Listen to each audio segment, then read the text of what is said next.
I'm Brian Sars, the Fire Chief in Carlisle. I'd like to speak today about our request out of the ambulance fund for money for a piece of equipment we will be using in the ambulance.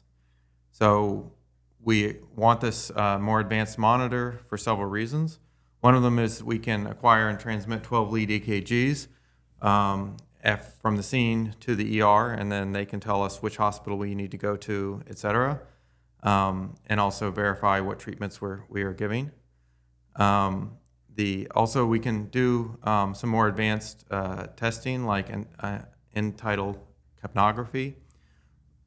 We are currently doing some things like advanced airways that the state has changed their protocols that we need this more advanced testing in order to continue using these. These are life-saving procedures that we've used several times since we've been using them. Another reason why we want this is we can better integrate with the incoming paramedics. When they arrive on scene, we will already have all the vitals and the EKG set up and a set of vitals for them. And then for us also, we can rapidly assess vitals and we can upload them automatically to the patient care report, which we then send to the hospital. And so there are also some other, as we become advanced ENTs, there are patient conditions that we can monitor because we will be giving some different medications and things where the advanced monitoring will be helpful. So I hope you support us in this request. Again, this is not out of the tax revenue, but out of the ambulance fund that we collect from insurance payments for the ambulance service that we provide. Thank you very much. Hi, I'm Jim Hall. I'm from the DPW, and my capital request for this fiscal 2027 year is a new JCB C3 backhoe to replace our 2005 backhoe, which has 15,000 plus hours on it, which is past its useful lifetime.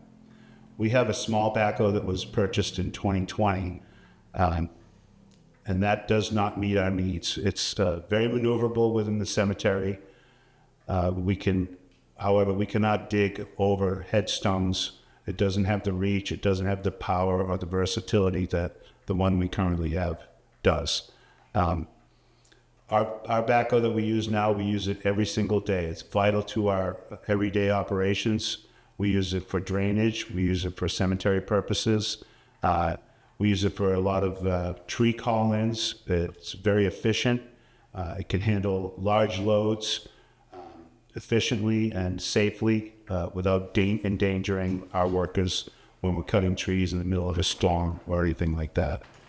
So this purchase I initially thought would be about $250,000.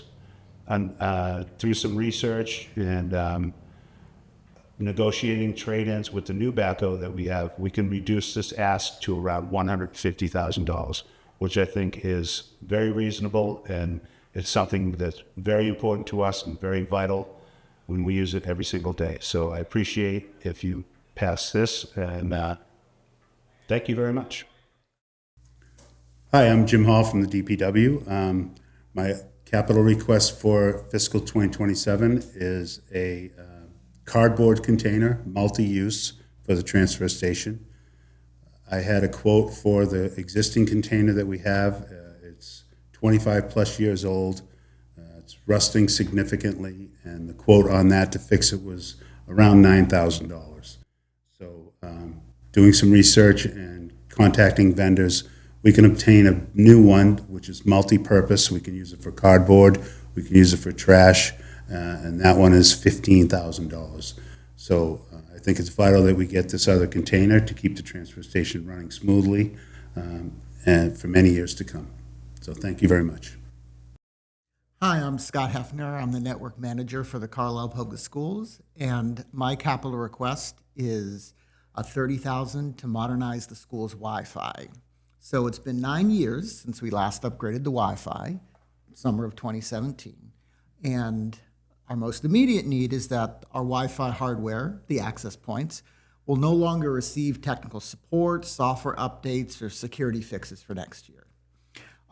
In addition, with new modern Wi-Fi access points, our Our students and staff will get a more responsive experience in the classroom, especially when we have multiple students who are in there using Wi-Fi on their devices at the same time. And new Wi-Fi is also going to increase reliability. We are going to have less cases of the Wi-Fi working fine one day and then just seem slow and not working okay the next day before working fine again. So newer Wi-Fi hardware and the newer devices we have will just make the whole experience more reliable. And this will benefit students, it'll benefit staff, and since we have a guest Wi-Fi network, anyone who comes into the school and accesses the guest network, they will also benefit from it.